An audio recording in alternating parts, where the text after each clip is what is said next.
Mensagens que edificam, ministradas pelo pastor Sidney Ferreira.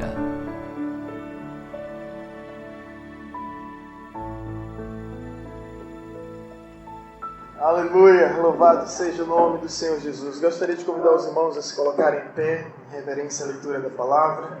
Nós estaremos orando, assim meditando na palavra viva, verdadeira e poderosa do nosso Deus. Em seguida, nós estaremos fazendo uma reflexão sobre o ministério do diácono, a instituição do diaconato, as qualificações e responsabilidades. Ok? Então, oremos ao Senhor. Pai querido, graças te damos, bendizemos ao teu santo nome e te louvamos por tudo que és, pela presença tão maravilhosa que podemos desfrutar em todo momento de nossas vidas. Aqui nos reunimos, nos colocando à disposição do teu Santo Espírito para aprendermos de ti e assim te servir com maior excelência, com melhor responsabilidade. Portanto, Pai, eu te louvo pela vida de todos que aqui estão e que o Senhor esteja resplandecendo o teu Espírito, iluminando cada vida por intermédio da tua palavra. Essa é a nossa oração em Cristo Jesus. Amém. Atos capítulo 6. Atos capítulo 6. O ministério dos diáconos. Amém? Ora, naqueles dias, multiplicando-se o número dos discípulos, houve murmuração dos helenistas contra os hebreus, porque as viúvas deles estavam sendo esquecidas na distribuição diária. Então, os 12 convocaram a comunidade dos discípulos e disseram: não é razoável que nós abandonemos a palavra de Deus para servir às mesas. Mas, irmãos, escolhei dentre vós 7 homens de boa reputação, cheios do Espírito e de sabedoria, os quais encarregamos deste serviço. E quanto a nós, nos consagraremos à oração e ao ministério da palavra. O parecer agradou a toda a comunidade e elegeram Estevão, um homem cheio de fé e do Espírito Santo, Filipe, Prócoro, Nicanor, Timão, Pármenas e Nicolau, prosélito de Antioquia. Apresentaram-nos perante os apóstolos e estes, orando, lhes impuseram as mãos. Cresciam a palavra de Deus e em Jerusalém se multiplicava o número dos discípulos. Também muitíssimos sacerdotes obedeciam à fé. Amém. Os irmãos podem se sentar, em nome de Jesus. Glória a Deus. O ministério dos diáconos. Essa é a nossa reflexão nessa manhã, depois de um café tão abençoado, né? Café da manhã que vai substituir o almoço para muitos aqui. Mas enfim, irmãos, já agradecemos por esse momento, já louvamos a Deus pela presença de todos. Agora vamos meditar um pouco na palavra. Eu gostaria que vocês mantivessem a Bíblia aberta para que a gente pudesse acompanhar. Bem, o ministério dos diáconos. Primeiro, qual é o sentido, o significado, qual é o significado da palavra diáconos? Diáconos é uma palavra que advém do original grego, diakonos, que significa servo, que vem de diakonel, é o verbo em ação, que significa justamente servir. E essa palavra apresenta-se 30 vezes no Novo Testamento. E a conotação que há para o diácono é um atendente, é um serviçal, é um garçom. Esse é o sentido da palavra. É tanto que no texto que nós lemos depois vai falar que sirvam as mesas. Nós vamos falar um pouco melhor sobre isso.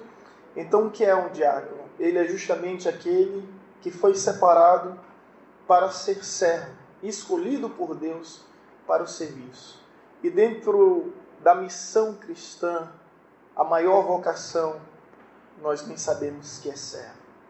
Não seremos reconhecidos diante de Deus pelos nossos títulos, pelos nossos cargos, mas justamente pela nossa disposição em servir. É assim que a palavra nos orienta e nos instrui, dizendo que no grande dia, o grande dia do julgamento, o Senhor chamará os seus servos. Vinde, meu servo, o quê? Bom e fiel. Foste fiel no pouco, sobre o muito te colocarei. Entra no gozo do Senhor, do teu Senhor que está preparado antes da fundação dos séculos. Então seremos chamados de servo. Naquele dia, Deus não vai chamar pelos cargos eclesiásticos, pelas nomenclaturas institucionais, né, que adquirimos, que herdamos, que conquistamos. Naquele dia ninguém vai ser chamado de diácono, pastor, presbítero, evangelista, bispo, apóstolo, dom, patriarca, como estão criando hoje. Tem igrejas que também tem um dom, a episcopal, por exemplo, coloca até dom. Ninguém vai ser chamado dessa forma. Ninguém vai ser chamado líder disso, líder daquilo. Nós seremos chamados de quê? De servo. Então, dentro da missão cristã, a nossa maior vocação é servir. E nós aprendemos com Cristo esse grande exemplo, que não veio o mundo para ser servido, que veio o mundo para servir. E é servindo que a gente cumpre a nossa missão essa que nos foi confiada. Então esse é o significado. Quem é o diácono? Nada mais, nada menos do que um servo. O pastor, a origem da palavra pastor, ela vem de cuidar de ovelhas. E era uma função que não tinha nenhum prestígio. Era uma função que, perante a sociedade, não tinha nenhuma importância, nenhum valor. Ao ponto que você já percebeu que Jessé, entre todos os seus filhos, ele pegou aquele que era o mais insignificante e disse: olha, meu filho, vai cuidar das ovelhinhas do seu pai. É a história de Davi. Os outros eram caçadores, fortes, guerreiros, poderosos, mas Davi, meu filho, você não serve para nada, vá cuidar das ovelhinhas do seu pai, Essa história é interessante, você não serve para nada, que diz bem assim, conta-se as histórias, por aí que a gente ouve falar, o camarada disse: eu já tentei isso, já não consegui, vou ser pastor. Vou ser pastor. Igual um dia chegaram para um filho do pastor e disse bem assim: olha, você quer ser o que quando crescer? E ele disse: olha, eu ainda não sei. Você não quer ser pastor, não? Ele disse: não, eu quero trabalhar. Filho do pastor dizendo isso. Eu quero trabalhar. Mas o sentido da palavra pastor também é essa, é ministros. Hoje, é até elegante, ministro da educação, ministro da cultura, ministro do esporte, ministro da economia. Mas a palavra ministro é aqueles que ficavam remando o navio, ficava, no convés, remando o navio para que a embarcação pudesse caminhar. Ninguém via o ministro. O pessoal estava lá sempre como é que se chama a parte superior do navio? Na proa, E eles lá embaixo, navegando, remando para que pudesse navegar. Então você logo percebe, e eu estou aqui trazendo ênfase, que o ministério de diáconos não se baseia em títulos, se baseia em serviço. É um prestígio, porque toda eleição divina é um privilégio. Mas esse privilégio se implica mais em responsabilidade. Não existe privilégios no reino de Deus sem responsabilidade. Até mesmo porque a palavra de Deus diz muito bem clara: a quem muito é dado, muito é cobrado. Ontem eu falei isso na consagração do pastor Rodolfo. Quanto mais crescemos para melhor servirmos. Olha que coisa, que bênção. Quem tem essa sintonia, com certeza possui a satisfação com o serviço. Então eis aí o significado do sentido diáconos, diaconeio, servir, escolhido para servir, separado para servir, eleito para servir, consagrado para servir. Devemos estar sempre dispostos a servir, na certeza que um dia estaremos diante de Deus e seremos recebidos justamente pelo nosso serviço. Amém? E agora o texto, adentrando no texto, o texto vai nos falar a instituição do diácono. Primeiro detalhe, Jesus nunca consagrou diácono. Jesus nunca consagrou diácono. Os diáconos vêm surgir no decorrer da história da igreja. E eles vêm à existência por uma necessidade: solucionar um problema. Então, irmãos, veja que coisa tão maravilhosa. Quando eu olho para a criação, eu vejo a mulher, Deus fazendo a mulher para solucionar o problema. Né? Deus fez tudo, mas depois disso falta algo aí para resolver o problema do homem. E a mulher vem como solução, né? Toda a criação, a mulher é diferente porque ela entra na criação como solução, né? Com um propósito. Qual é o seu propósito? Solucionar a solidão que havia no mundo. Da mesma forma, os diáconos, eles existem na igreja especificamente para ser solução, não é para ser problema. Está entendendo? Tinha um pastor que dizia bem assim: olha, os diábonos da minha igreja está amarrado. Sangue de Cristo tem poder, né? Eu louvo a Deus e participar de uma igreja que tem 47 anos de existência e nós temos membros fundadores, né? Oi? Nós temos membros fundadores, mas eu conheço igrejas aí que tem membros que são afundadores. Nós temos membro fundador, a Albertina, que está aqui conosco, e isso é uma maravilha. Mas tem pastores que têm diábonos. Maria José está dizendo que já conheceu alguns diábonos, né, por aí. A Albertina já conhecia a Albertina. E ela queria ser mais do que Jesus. Foi Deus que mandou. E é, né? Do pastor Armando Filho, ele dá um testemunho que ele foi pastorear uma igreja em Pernambuco e ele deixou o carro muito errado.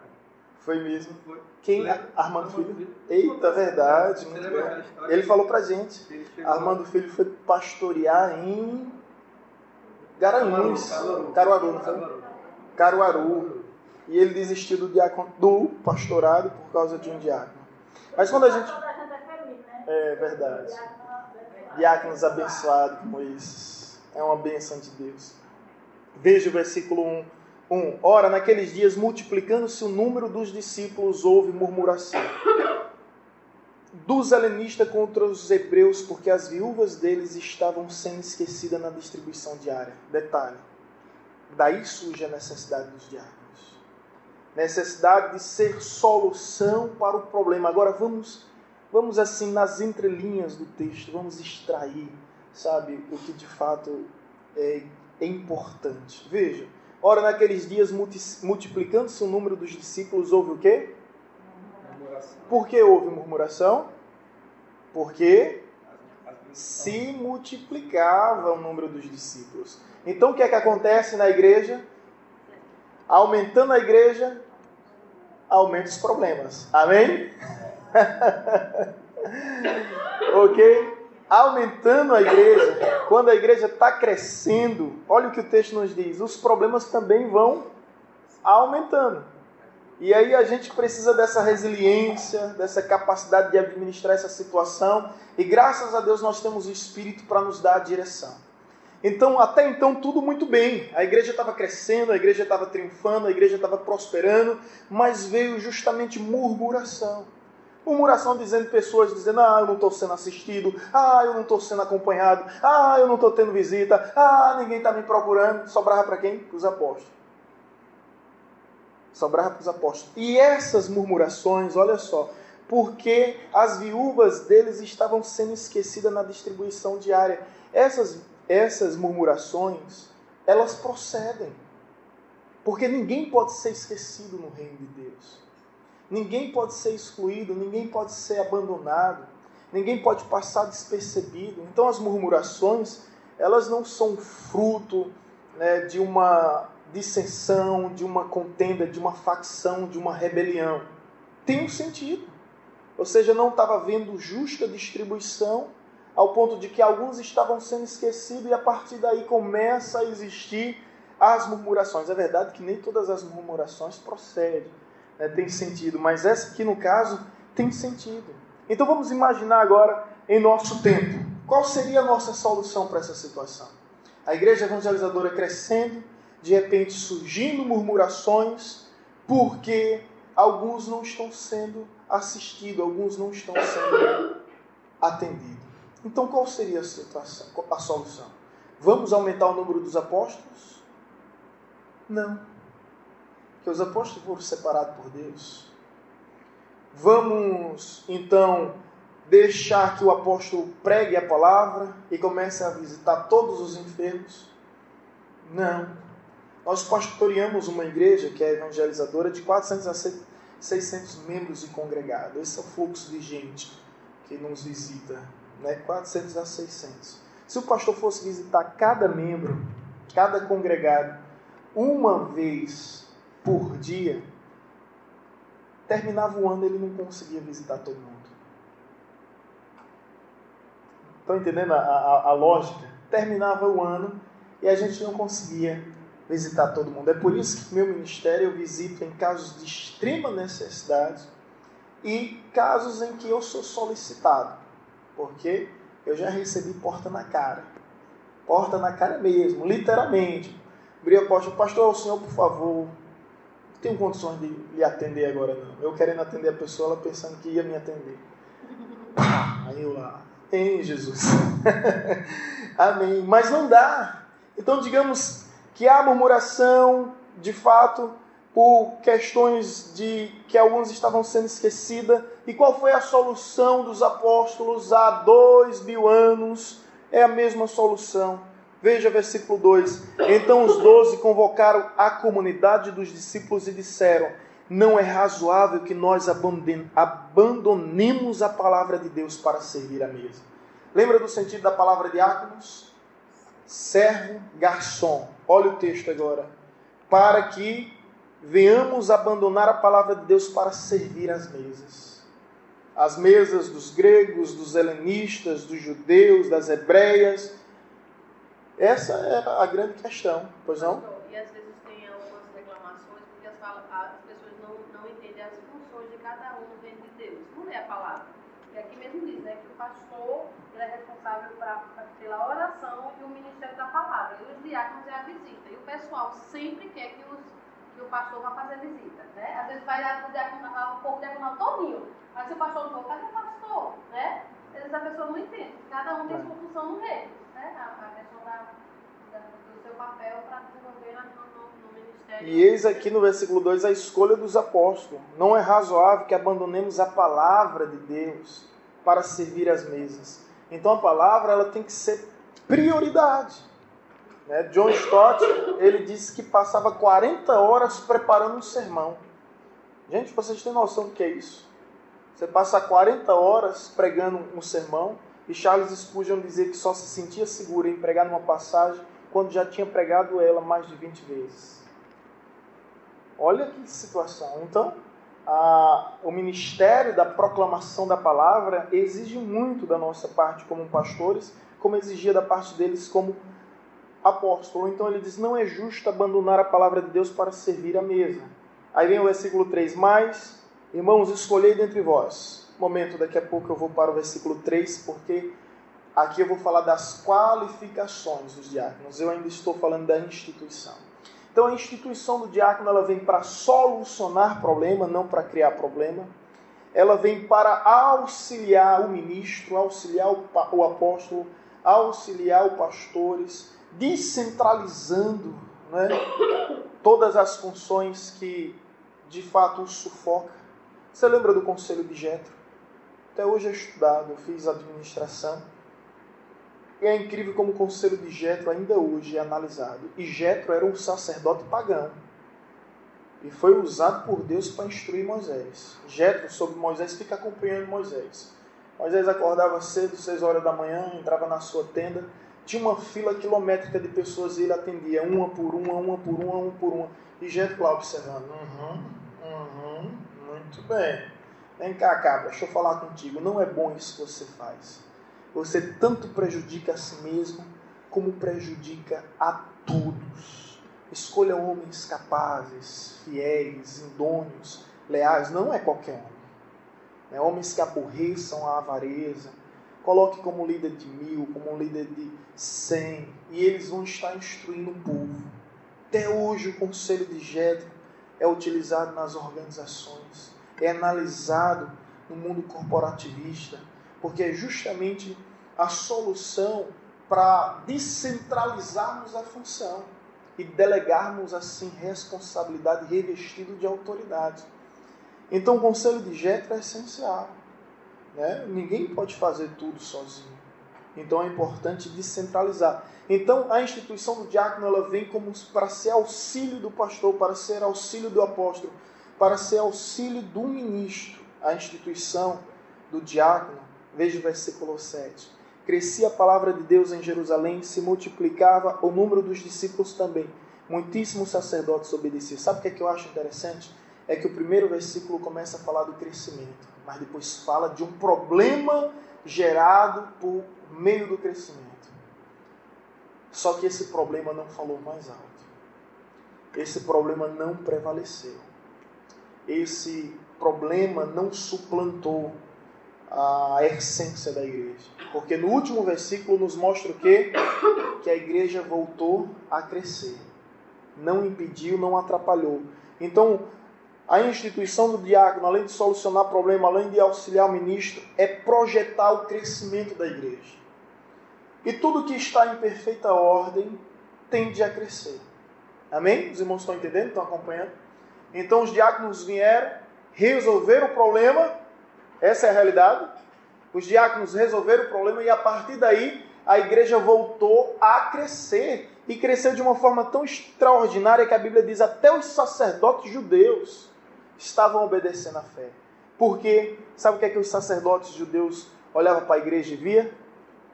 Via ordem, via organização, via decência. A pessoa quando entra na igreja, eu digo isso baseado na minha própria experiência, com conhecimento de causa, a gente não vai ouvir o louvor não, a gente não vai assistir a pregação não, a gente não vai acompanhar o culto não, a gente vai fazer uma leitura do ambiente. Não é verdade? Assim não é com todo mundo? Você senta no lugar, você faz uma leitura do ambiente, do comportamento, né, das pessoas, do lugar em si. A partir dali você vai agora começar a se sensibilizar por meio do louvor, se sensibilizar por meio da palavra. Mas a primeira coisa que se faz é uma leitura crítica, por sinal. Você vai começar a ler o comportamento das pessoas, você vai começar a observar, né, e assim criar suas próprias análises. E, meus irmãos, a organização é essencial. A Bíblia diz que a rainha de Sabá, ela deixou a Arábia e ela foi até o reino de Salomão. Quando ela pisa no reino de Salomão, ela diz bem assim: olha, o que me contaram não é nem a metade do que eu vejo. E a Bíblia nos diz que ela glorificou a Deus, se converteu por causa da organização. Ela começa a descrever, maravilhoso são as organizações do templo, do palácio, ela começa a descrever. Então imagine uma pessoa se converter por causa da organização. Até mesmo porque a primeira aparência é aqui fica. Não adianta. Se você vai a um supermercado, a uma farmácia, a uma padaria, se você é maltratado, quantas vezes você vai voltar lá? Nunca mais você pisa, gente. Eu lhe digo mais, viu? Você vai 3 vezes, 4 vezes, se você é maltratado uma... Você... É verdade. E o pior, você além de sair insatisfeito, você sai difamando, né? Só olha, não vá para ali, é dessa forma, é desse jeito. Então eis a importância da organização. E quando nós colocamos as coisas em ordem, projetamos o crescimento saudável da igreja.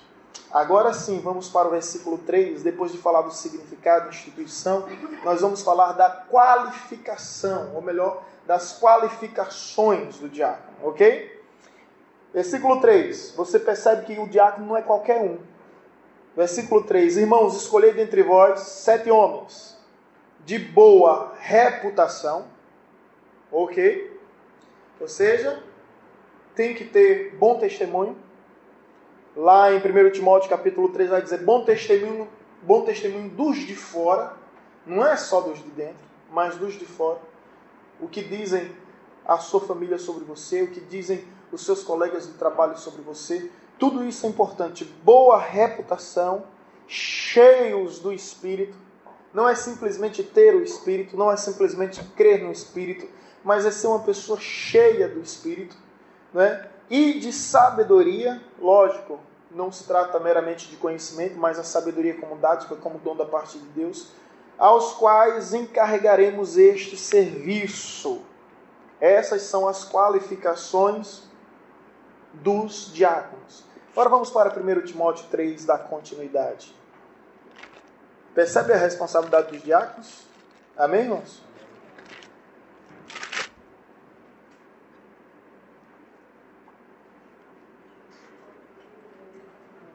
Primeiro Timóteo capítulo 3. Do versículo 1 até o versículo 7, fala das qualificações do pastor, né?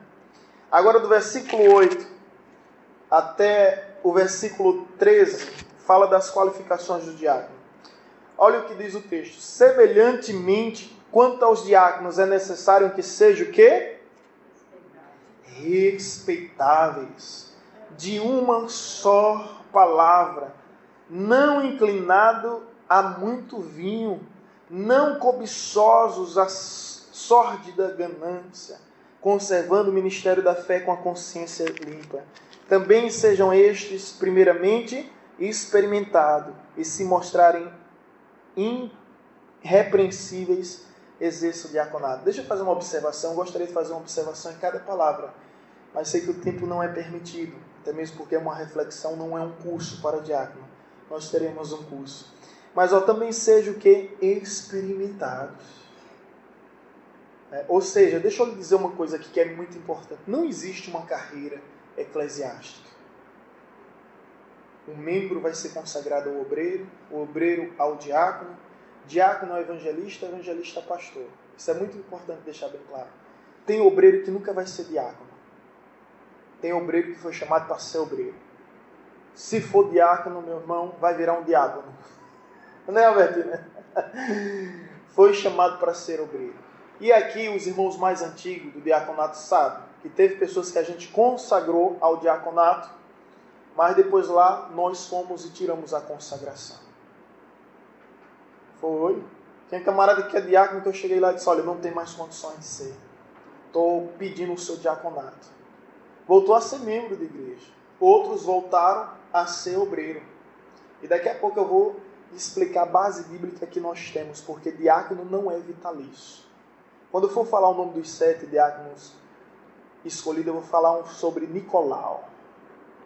Depois a gente vai ver o que aconteceu com Nicolau e como Jesus se refere a Nicolau lá na frente. Nunca mais você vai esquecer de Nicolau.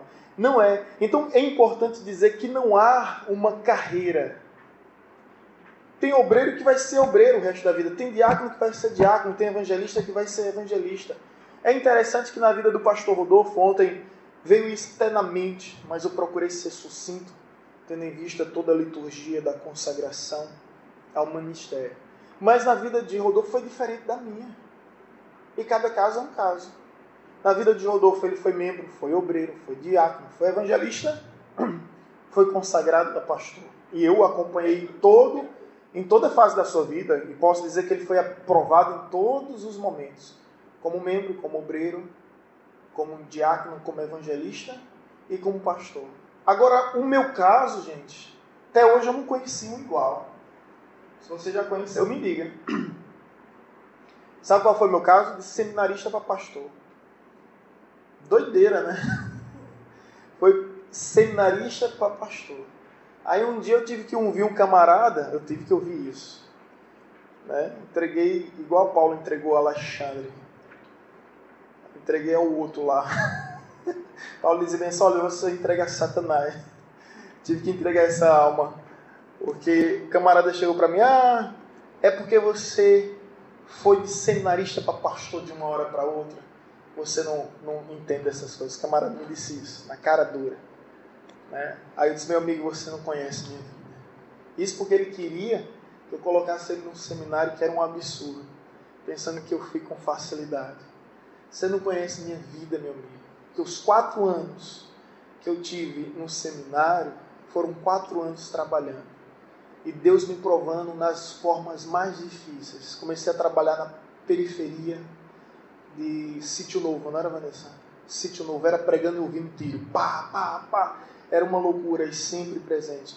Depois fui para Igaraçu, lá na entrada do Maracujá, perto da Cruz de Rebouças. Cruz de Rebouças? Vai me lembrando aí, filha. Nós pegávamos no domingo 12 a 14 ônibus. Parece um absurdo. Vanessa lembra disso. Quando Vanessa ia, era 12 a 14 ônibus. Dormíamos no banco da igreja. E às vezes disputava o sono com o muriçoca e com o morcego. Pronto, é ali. Rodolfo foi lá e conheceu. Muito bem. A gente estava indo para João Pessoa, eu parei com o Rodolfo lá. O Rodolfo foi lá e melhorou muito, viu, Rodolfo? Melhorou muito porque 16 anos passaram, mas ele viu a entrada do Maracujá. Por que esse nome, gente? Você já viu o Maracujá como é? Entrada do Maracujá. E nós estávamos lá. Às vezes, nós íamos no sábado, para participar do culto, no sábado à noite, a vigília, EBD. Terminava EBD, o culto era 5 horas. Os irmãos esqueciam de me convidar para almoçar. Era uma região distante, Rodolfo viu. Não tinha nenhum lugar, a gente tinha dinheiro, mas não tinha nenhum lugar próximo.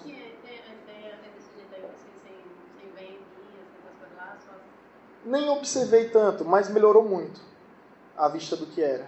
Porque era um lugar, um vilarejo mesmo. E me colocaram lá e eu não escolhi lugar.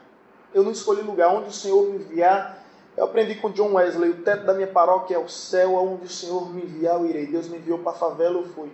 Deus me enviou para um vilarejo, eu também fui. E lá, meu amigo, os irmãos às vezes, agora deixa eu ser bem justo aqui.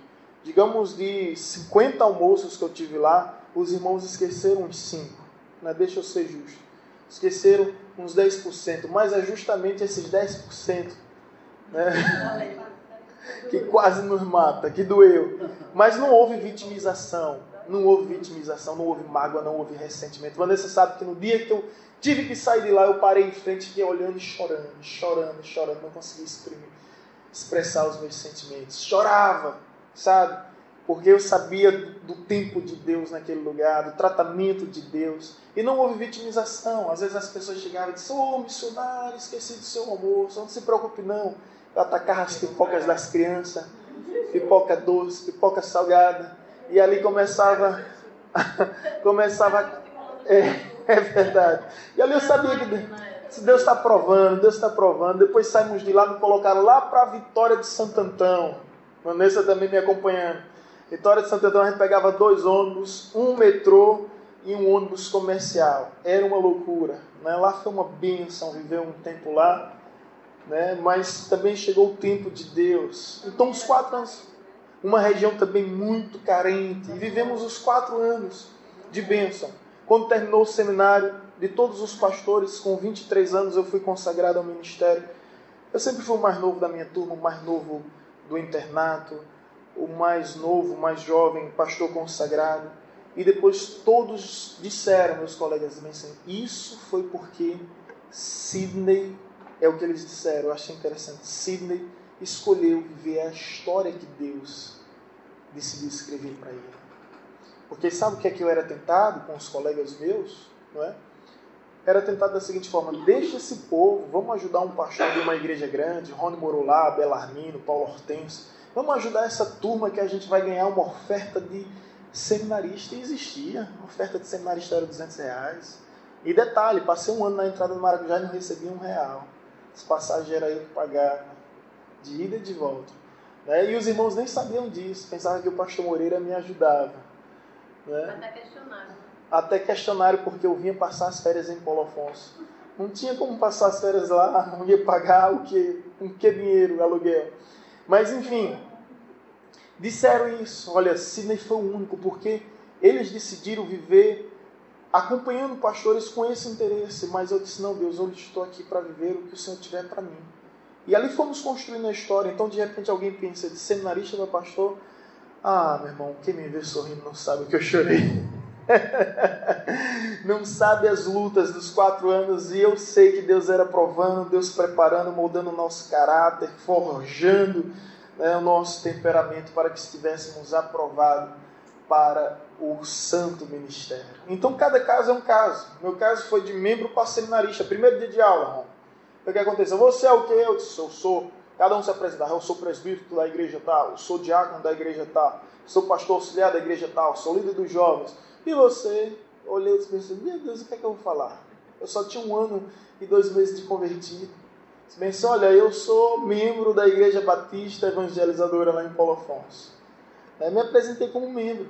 De membro a seminarista, seminarista a pastor. A pastor consagrado, a pastor ordenado. Em 10 anos de exercício do ministério, eu louvo a Deus por isso, né? São 10 anos de ministério. Eu sou o pastor que mais tempo passou na evangelizadora. Antes de mim, quem passou mais tempo foi o pastor Edécio, foram 7 anos. Então, 10 anos, né? Isso porque os irmãos conhecem a minha história e sabem que eu não caí de paraquedas, conhecem toda a minha trajetória. Mas o que eu quero dizer é que cada caso é um caso, e eu fui experimentado também por Deus. Experimentado porque Deus prova para provar e aprova para promover. Eu fico muito feliz com o testemunho dos colegas acerca da minha pessoa nesse quesito. Eles viram a luta, o labor, a labuta, e viram que em momento algum nós recuamos, retrocedemos. Vimos que em momento algum nós desistimos. Alguns deles, o mais recente a ser pastor, foram depois de 2 anos. E todos reconhecem que justamente foi aqueles momentos, Deus me levando para um lado para o outro, um lado para o outro, tratando. Então também sejam primeiramente o quê? Experimentados e se mostrarem irrepreensíveis, exerçam o diaconato. Da mesma sorte quanto as mulheres, é necessário que sejam elas respeitáveis, não maldizentes, temperantes e fiéis em tudo. O diácono seja marido de uma só mulher e governe bem os seus filhos e a própria casa. Pois os que desempenharem bem o diaconato alcançarão para si mesmo justa preeminência e muita intrepidez na fé em Cristo. Amém? Então vimos aqui as qualificações dos diáconos e logo percebemos que o diácono não é qualquer. Respeito o diácono. Respeito o diácono. É uma escolha de Deus por meio de uma direção do pastor, através de uma aprovação da comunidade. O versículo 3 vai dizer, agora de Atos capítulo 6. Vamos voltar a Atos capítulo 6. Mas, irmãos, escolhei dentre vós 7 homens de boa reputação, cheios do Espírito e de sabedoria, os quais encarregaremos deste serviço. E quanto a nós, agora o versículo 4, e quanto a nós quem? Apóstolos, pastores, nos consagraremos à oração e ao ministério da palavra. Ou seja, qual é o compromisso de diaconato? Gente, não muda. Os céus mudam, a terra muda, tudo passa, o tempo passa, mas a palavra de Deus permanece. Então a pergunta é hoje, qual é a importância dos diáconos da evangelizadora? Bom, é servir as mesas para que o pastor tenha tempo para se consagrar à oração e se consagrar ao ministério da palavra. Pastor pode visitar? Deve visitar. Isso não nos exima do compromisso de visitar. Nós temos que visitar. Até porque diácono prega, né? A Evânia está dizendo, até diácono prega. Então temos que visitar.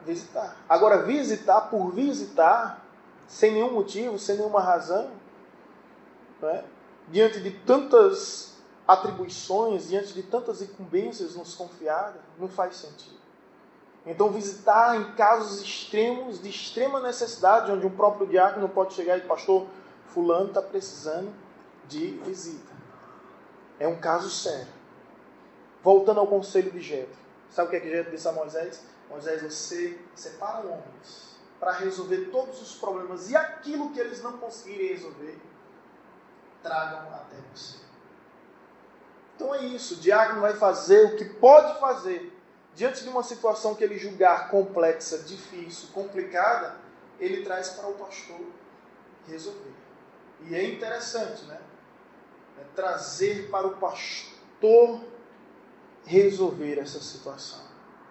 É o mesmo conselho de Jetro, descentralizar e delegar para que a obra continue crescendo e prevalecendo. Missão do pastor. Que horas são, Williams? Você já está querendo me adiantar da hora, é? Missão do pastor. Quando o Jetro fala, pastor, Pois não? o conselho dele, né, baseado no versículo 4, ele fala justamente, quando ele coloca para Moisés, dessa forma você está se prejudicando os demais, é que ele abandona, deixa de fora de poder enxergar aquilo que realmente são coisas necessárias para toda aquela comunidade, se preocupando, se baseando no problema de uma daquelas pessoas. E aí quando o Jetro ele fala, ele diz, olha, se retira dessa posição, separa homens da tua confiança para que eles possam tratar e os problemas maiores, aí sim, você vem para você, tratar a triagem. E no versículo 4 ele está justamente falando isso. Se o pastor ele deixar de se preparar em oração no ministério da palavra, a igreja Já era. a igreja Vai oferecer o quê, né? O povo. Palha seca. Palha seca não alimenta rebanho. O que alimenta rebanho é pastos verdejantes. Então, olha só, quanto a nós nos consagraremos à oração e ao ministério da palavra. A Bíblia nos fala qual é a missão do pastor. Oração, palavra, palavra, oração. O parecer, versículo 5, agradou a toda a comunidade e elegeram Estevão, um homem cheio de fé e do Espírito Santo, Filipe, Prócoro, Nicanor, Timão, Pármenas e Nicolau, prosélito de Antioquia. Escolheram 7 homens, cheios de Deus, cheios do Espírito Santo. Mas aqui no versículo 5 também é importante abordar uma realidade. Diácono não é cargo vitalício. Pastor não é cargo vitalício. Não significa uma vez pastor, para sempre pastor. O irmão perguntou para mim, eu disse que era. O que, pastor? Não, de diácono. Ah. Eu disse que uma vez de diácono. Não começando. Não é. E outra, a nossa convenção, Nilde, ela chegou a fazer isso, colocar ela, muito obrigado, diaconisa Gisele, colocar no estatuto isso. Diácono não é vitalício. Porque, deixa eu fazer uma pergunta, sabe por que não é, Nilde? Diácono se desvia? Por que pastor não pode ser vitalício? Pastor se desvia? Não é? Tem pastor que nós conhecemos que foram homens de Deus, grandes homens de Deus, mas estão desviados, estão bebendo, estão em lugares impróprios, inapropriados. E aí? Essa semana de dispensação, eu tive até receio de chamar a pessoa de pastor. E a própria pessoa já não se identifica mais como pastor, né? Então não existe uma vez pastor, sempre pastor. Uma vez diácono, sempre diácono. Não há. Não consegue mais não, né, Rami?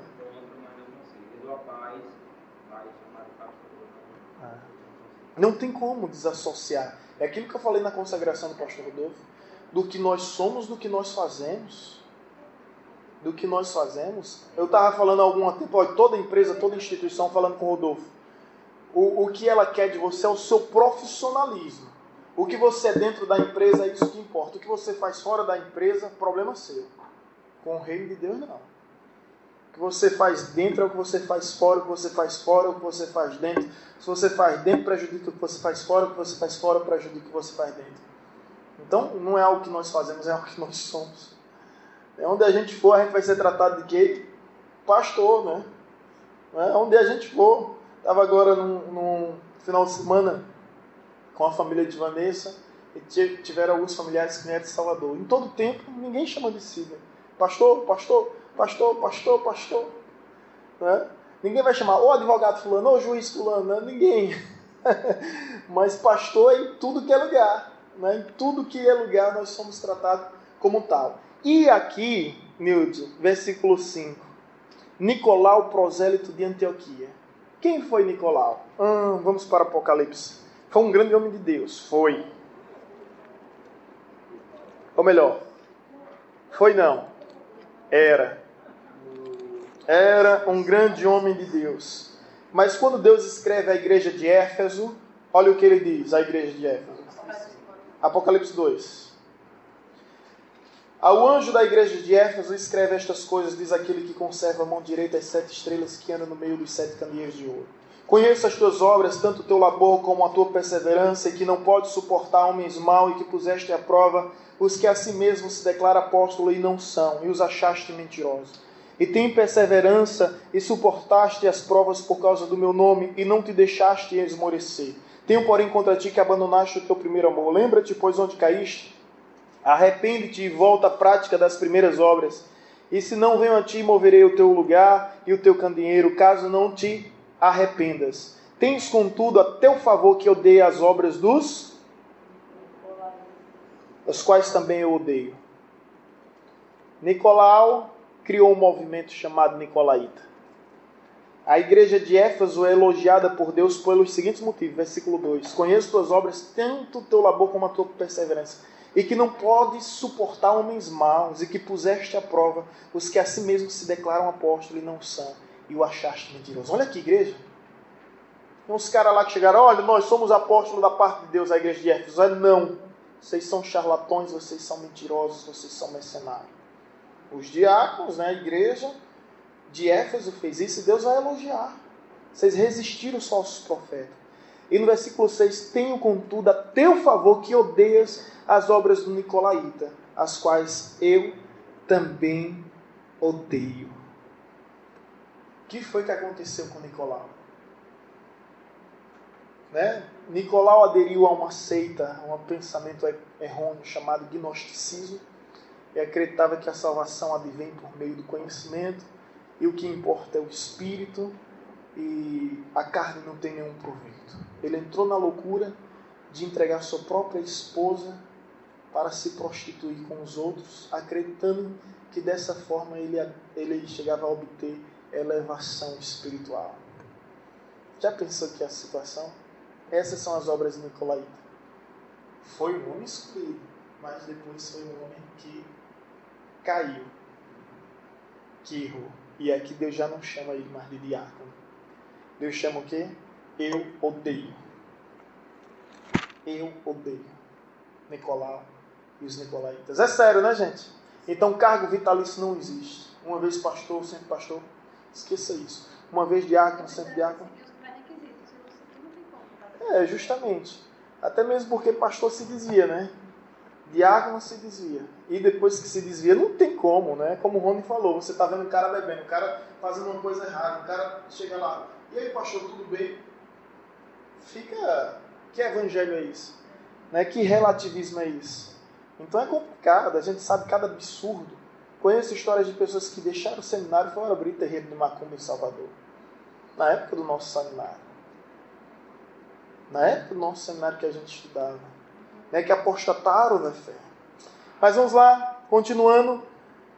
Versículo 6. Apresentaram-no perante os apóstolos, eles oraram, lhe impuseram as mãos. Olha que coisa tão linda. Ninguém que se consagra a diácono. Ninguém se consagra a diácono. Tudo isso é importante deixar bem detalhado. Por um propósito, por um objetivo, que vocês estarão formando outros diáconos. Então ninguém chega, olha, meu chamado é diácono, e a partir de hoje a gente já ouviu essa história, que é Mara pegar um óleo, dar unção e dizer, eu me consagro a diácono. Sério. O Williams ainda se escandaliza, né? Mas tem tanta coisa absurda. O sinal da cruz.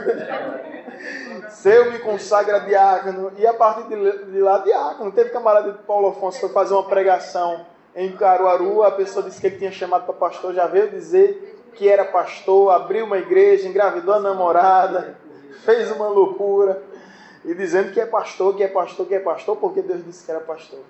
Olha, nenhum diácono disse, Deus disse que eu sou diácono e a partir de hoje eu sou diácono. Olha o detalhe. Orando-lhes, impuseram as mãos. A imposição de mãos, ela é extraordinária. Você está debaixo de uma autoridade. O apóstolo Paulo, ele teve a revelação na estrada de Damasco, mas depois ele procurou estar debaixo da imposição de mãos. E todos os grandes homens, eles sempre estavam debaixo da imposição de das mãos. E o texto nos diz... Assim, que o diácono, ele almeja, né? Ser, mas fica quietinho. E o pastor, ele coisa de Deus, né? Assim, o pastor sente que a pessoa vai ser diácono, a pessoa também sente, mas fica quieta, né? E daqui a pouco Deus confirma tudo. Né? Verdade, e acontece de uma forma naturalmente, né? Impuseram as mãos e a partir dali eles começaram a diácono. E versículo 7 diz: crescia a palavra de Deus, voltou a crescer a palavra de Deus, quando essas ordens elas vieram a serem atendidas. Falamos sobre significado, instituição, qualificação, e agora para concluir eu preciso falar sobre a responsabilidade do diácono servindo as mesas. Lembra do apóstolo falaram? Nós vamos nos dedicar, não é certo servirmos a mesa. Nós vamos nos dedicar à oração e à palavra e agora servir as mesas. A pergunta é: a mesa de quem? A primeira pergunta: que mesas nós vamos servir? Então, as responsabilidades do diácono. Primeira mesa, a mesa da igreja. 1 Timóteo 4,12.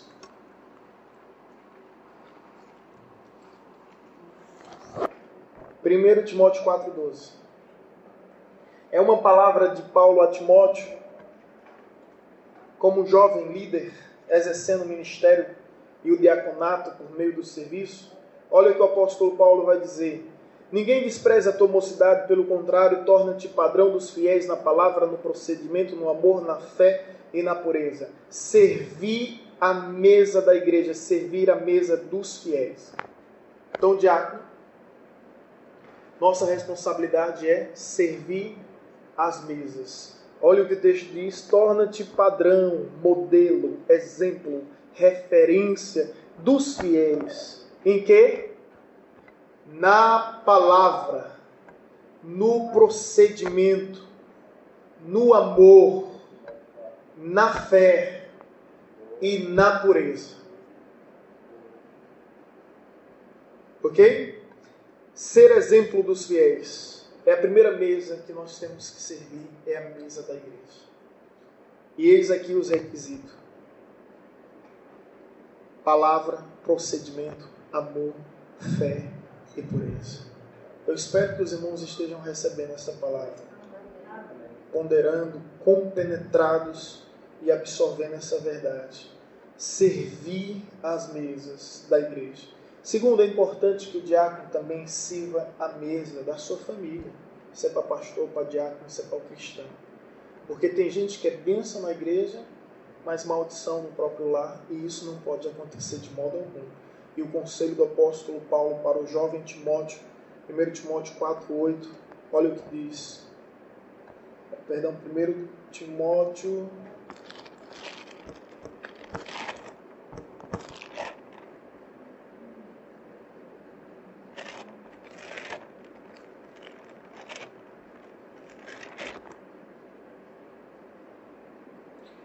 Timóteo 4,8. Os irmãos encontraram? Ora, se alguém não tem cuidado dos seus, especialmente dos da própria casa, tem negado a fé e é pior do que o descrente. É importante dizer que Paulo está instruindo o jovem Timóteo a ser um líder cristão. E uma das instruções é o quê? Cuidar da própria casa. Agora, meus irmãos, explica uma coisa. Vou ler novamente. Ora, se alguém não tem cuidado dos seus, especialmente dos da própria casa, tem negado a fé. E é pior do que os descrentes. Quem é pior do que os descrentes? Fica imaginando como é que uma pessoa pode ser pior do que o descrente. Só pode ser irmão do capeta, essa criatura. Não é? Pior do que o descrente, então é irmão do capeta. Então... Você nega a fé. Oi? Isso. Então, pior do que o descrente é irmão do capeta. Quando você nega, deixando bem claro que 1 Timóteo capítulo 3 diz o seguinte: que governe bem sua própria casa antes do cuidar da casa de Deus. Então, servir a mesa.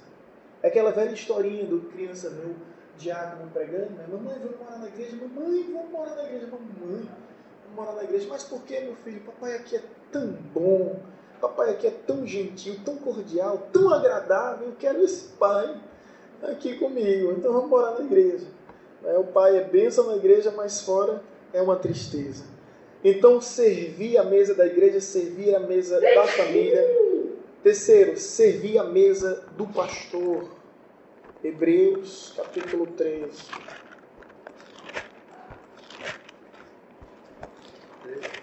Hebreus, capítulo 3. Hebreus 3, 12 diz assim: o diácono seja marido de uma só mulher e governe bem seus filhos e a própria casa. Governa bem os seus próprios filhos e a própria casa. 1 Timóteo o quê? 3:12.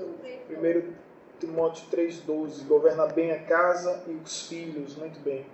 Agora, servir a mesa do pastor, como? Hebreus capítulo 3, versículo 7. Olha o que nos diz. Lembrai-vos dos vossos guias, os quais vos pregaram a palavra de Deus, e considerando atentamente o fim da sua vida, imitai a fé que tiveram. Então, como servir a mesa do pastor? Consideração. Consideração, respeito com aquele que foi ungido, foi consagrado por Deus. Eu costumo dizer o seguinte, isso em todo lugar, para todas as pessoas: se você não confia no homem, confie no Deus. Melhor, se você não confia no homem de Deus, confie no Deus de todo homem. Porque o homem pode enganar o homem, mas o homem não pode enganar nunca, jamais a Deus. Então, confiança em Deus. Então, o texto nos ensina a termos consideração. Olha o versículo 17. Obedecer aos vossos guias e sede o quê? E sede o quê? Submisso para com eles, pois velam por vossa alma, com quem deve prestar contas, para que faça isto com alegria e não gemendo, porque isto não aproveita a vós outros. Manda lembrar, manda considerar, manda obedecer, manda também se submeter para que o pastor venha exercer o seu ministério com alegria. Eu e Vanessa já fomos para alguns encontros de pastores. Meu Deus do céu! Gente, na realidade, antes de sermos pais, nós fomos convidados para São Gonçalo, próximo de Feira Santana, para ministrar para filhos de pastores. A sensação que eu tive lá foi arrancar o carnegão da alma daquelas pessoas, porque teve um momento que estavam todos chorando, os conflitos de uma vida ministerial. A Vanessa sentou com as esposas do pastor e depois veio e disse: meu Deus do céu, né? Que situação, cada história é pior do que a outra, de conflitos existentes dentro da igreja. A gente viu o pastor Leonardo falar um pouco sobre alguns problemas que eles tiveram. Eu louvo a Deus.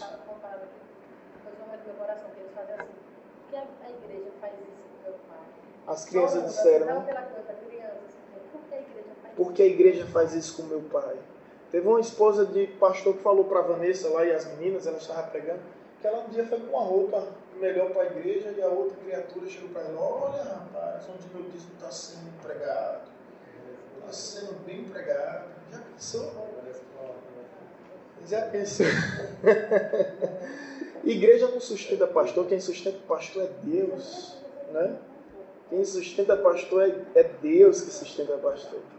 Mas, justamente, e Deus sustenta a igreja. E o interessante é que você vê que é uma visão diabólica, porque já o patrão da empresa nunca vai chegar para um funcionário e dizer assim: estou vendo o dinheiro que eu lhe paguei para ser empregado. Não, por quê? Porque é digno do seu salário, né? Então, assim, você vê que é coisa diabólica mesmo. A mulher do pastor devia ter dito: minha filha, seu dízimo é tão pouco para sustentar o pastor. E olha, pega seu dízimo. Olha, a Bíblia diz que velam pela vossa alma.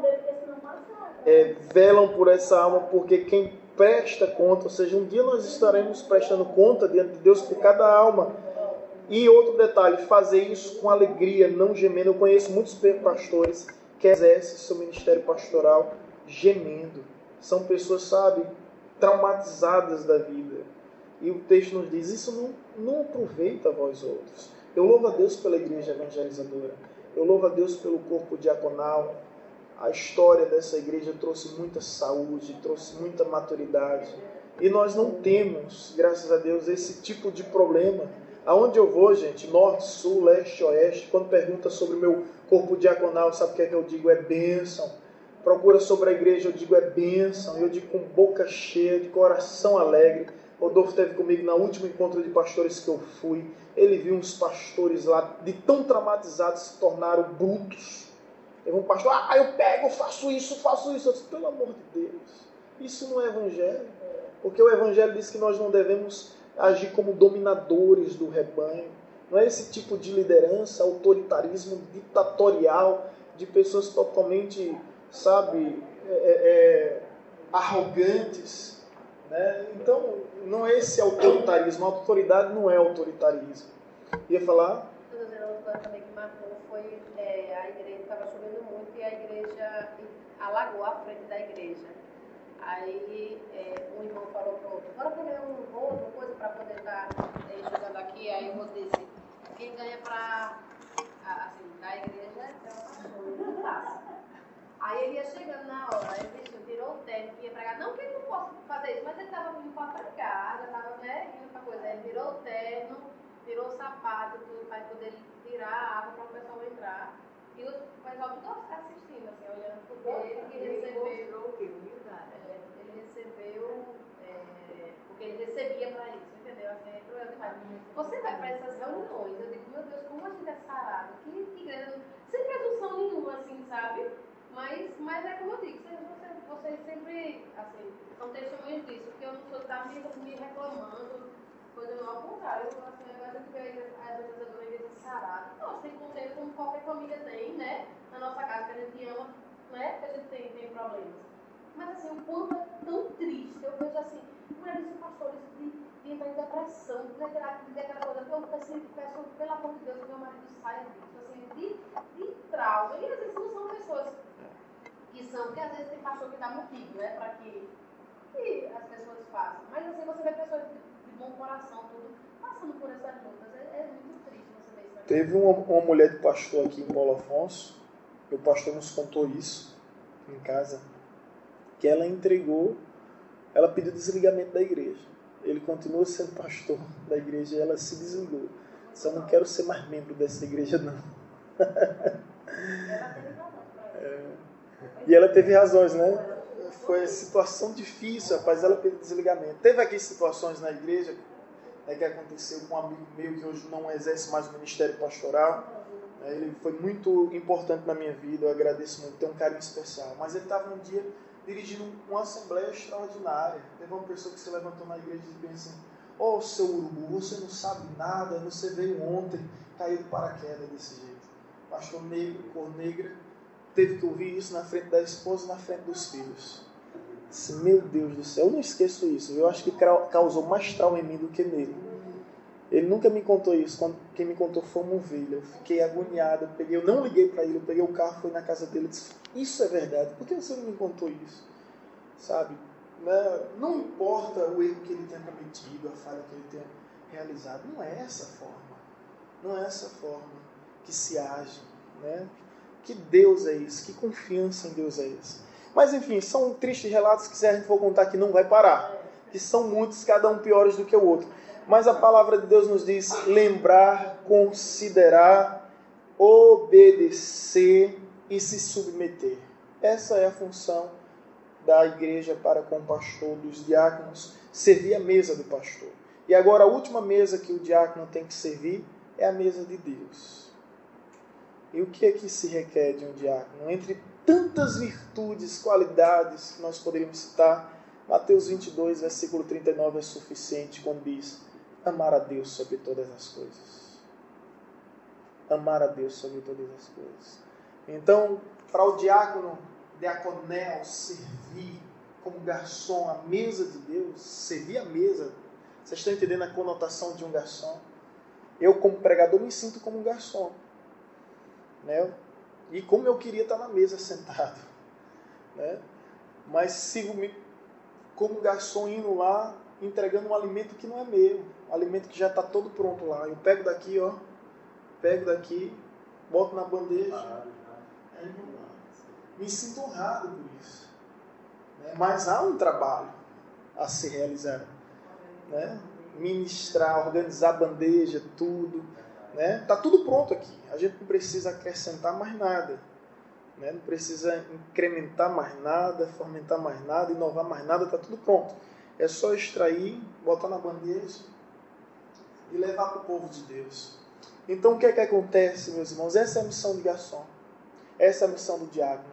E o texto nos diz que servir à mesa de Deus é amar a Deus. Resumindo tudo, um dia os discípulos procuram Jesus e dizem qual é o maior dos mandamentos. Eles não se referiam aos decálogos, que são 10, mas às 614 cláusulas que existiam entre leis morais e cerimoniais. Essa era a discussão. E Jesus diz, olha, o maior é amar. E a Bíblia vai nos falar que o amor é o cumprimento da lei, que o amor é o dom supremo, que o amor é o elo perfeito, é o vínculo da perfeição. A Bíblia vai nos falar que o amor é o maior e o melhor de todos os mandamentos. Então, só uma forma de servir à mesa de Deus é por meio do amor. O diácono tem que amar a Deus mais do que a igreja, mais do que a sua casa, mais do que o seu pastor, mais do que a sua família. Tem que amar a Deus sobre todas as coisas. Porque ele pode ser um bom pregador, pode ser um bom professor, ele pode ser um bom assistente, ele pode ser um bom dispenseiro fiel, pode ser um bom obreiro aprovado, mas se ele não tiver amor com Deus, o que é que a Bíblia nos diz? Será como um sino que tine, como um símbolo que retine. Ainda que distribua todas as suas riquezas em prol dos pobres, ainda que entregue seu próprio corpo a ser queimado, ainda que possua todo o domínio da ciência e dos conhecimentos, ainda que fale línguas de anjos, de arcanjos, dialetos de homens, idiomas celestiais e terrenos, não vai ter nenhum valor. Então o amor é a essência do nosso relacionamento com Deus. Esta palavra aqui, nessa manhã, é justamente sobre o ministério dos diáconos. E eu estou trazendo essa palavra, não é para instruir ninguém, porque eu sei que vocês já são muito bem instruídos. É só para relembrarmos da nossa responsabilidade, do nosso compromisso, dos nossos privilégios, das nossas incumbências perante Deus. Que vocês continuem exercendo esse diaconato. E para concluir, deixo o último versículo. 1 Timóteo 3,13. Por gentileza, todos abram.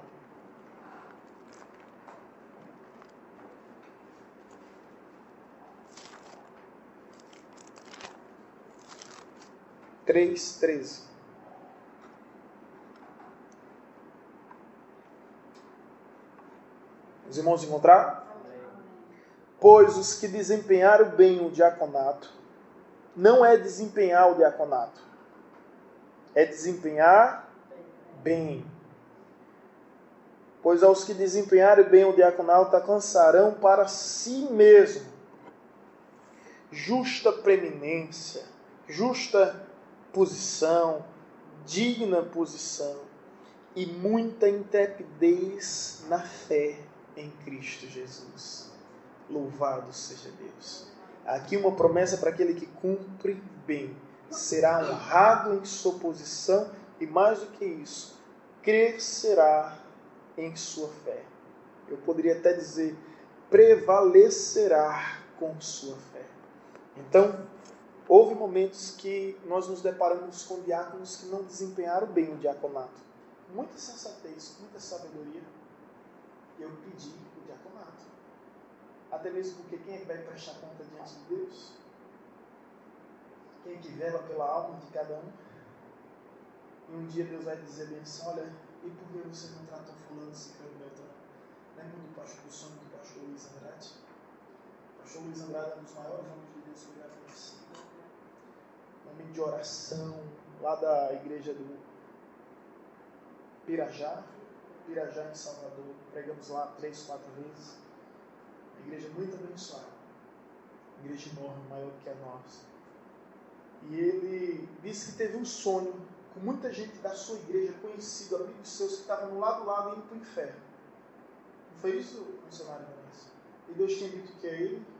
Aí ele começou a questionar. Eles começaram a ir para o inferno e olhando para o pastor disse, por que você não foi mais... Isso. Olha que sonho. Deus deu esse sonho ali. E as pessoas... Hoje, porque você não foi mais duro comigo, não foi mais firme comigo. as pessoas indo para o inferno olhando para ele. Teu sono foi mais duro comigo. Teu sono foi mais firme comigo. Senhor não foi mais duro comigo, o Senhor não foi mais firme comigo. E, irmãos, ele disse que a partir dali foi o que ele disse: nunca mais eu farei vista grossa. Como um pai, às vezes a gente tem a tendência, né? Fazer vista grossa. Ele é uma pessoa bem pacífica, né? Ele é uma pessoa bem pacífica. Como um líder, às vezes a gente, não, vamos fazer vista grossa.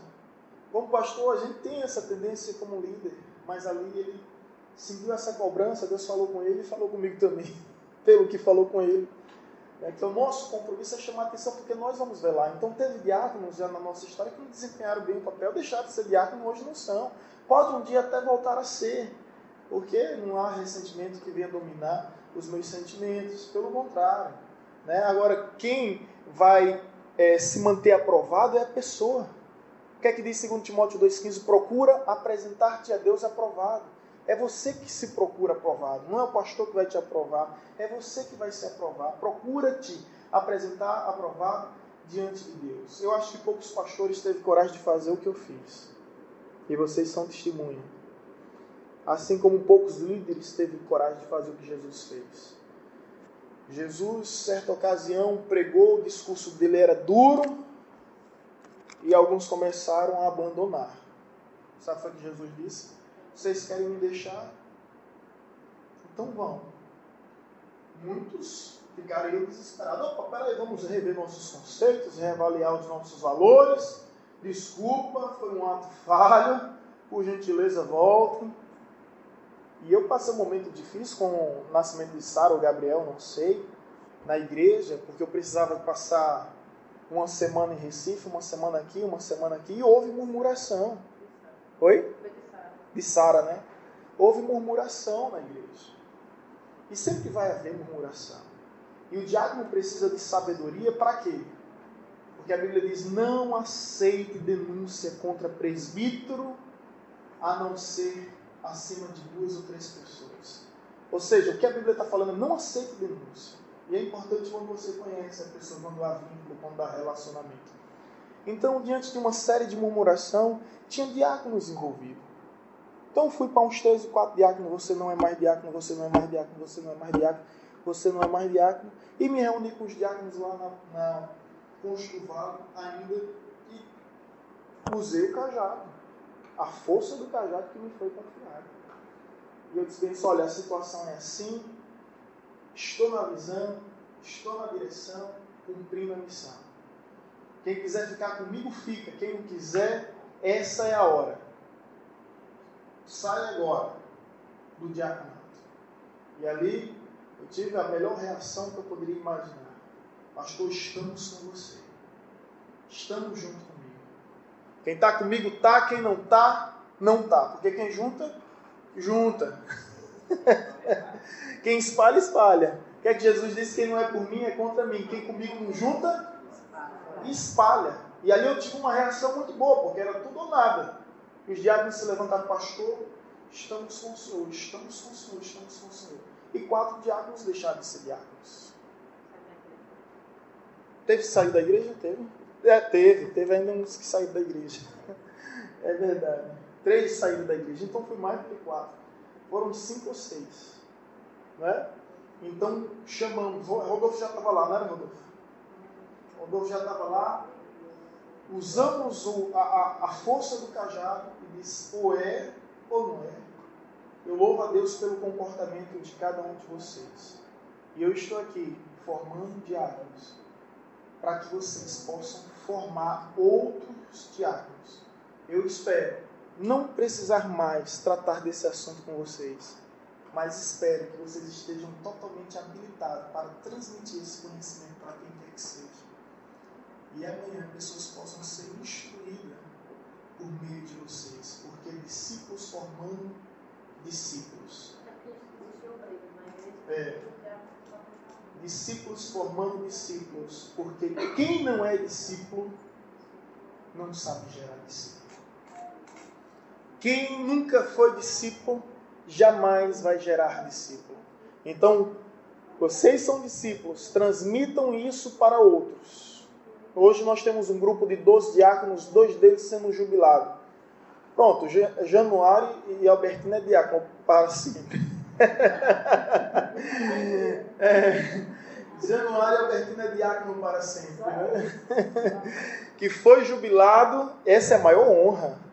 Eu quis oferecer essa honra para uma pessoa, ela se sentiu ofendida.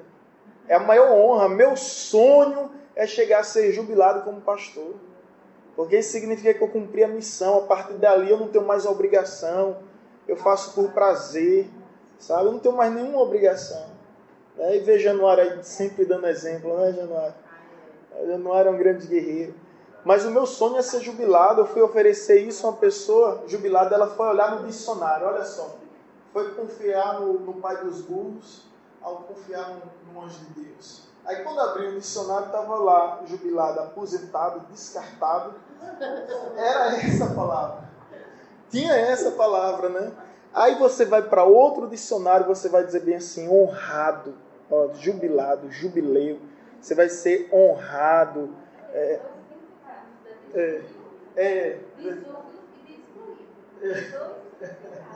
Pronto, aí ela interpretou dessa forma. Aí, jubilado, aí tinha lá honrado e tinha outro nome. Né, que é aposentado, mas é um outro termo. Né? Você vai ser exonerado das funções, porque agora você alcançou o patamar e você vai ser eternizado como diácono, como pastor. Você é jubilado, você não pode mais concluir o curso que você começou. Porque você foi excluído, porque ou você perdeu matéria, ou você abandonou por qualquer desses motivos. Já se você se referir à festa de júbilo, É verdade. aí É interessante, né? 2 significados, a pessoa preferiu escolher a pior. A pior.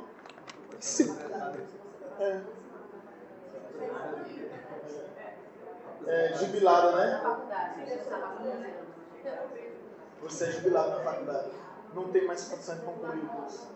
Mas o sentido da palavra jubilado, tem pastor jubilado, que é chamado pastor emérito, né? É uma condecoração.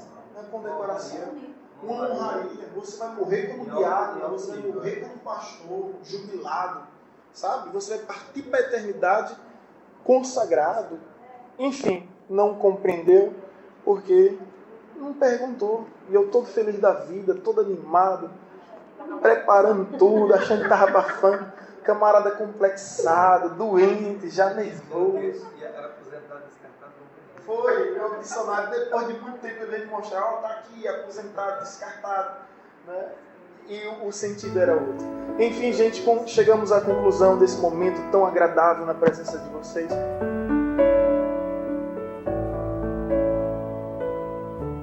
Você acabou de ouvir uma mensagem ministrada pelo pastor Sidney Ferreira, da Igreja Batista Evangelizadora.